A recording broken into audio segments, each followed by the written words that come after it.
All right, let's solve this equation. X squared minus 9 over x minus 3 equals 6. At first glance, this feels easy, almost too easy.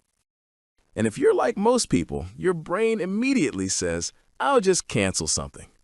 But let's slow down for half a second, because this is exactly where mistakes sneak in. First thing we do properly is factor the numerator. X squared minus 9 is a difference of squares, so it becomes x minus 3 times x plus 3. Now the fraction looks like this.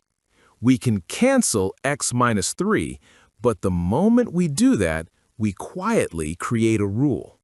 X is not allowed to be 3, because that would make the denominator 0. After simplifying, the equation becomes x plus 3 equals 6. That part's easy. Subtract 3 and we get x equals 3.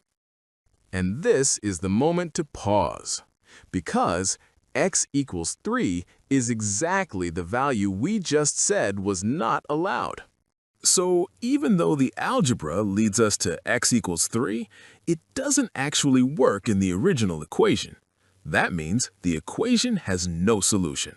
Simple steps, sneaky logic. Subscribe for more.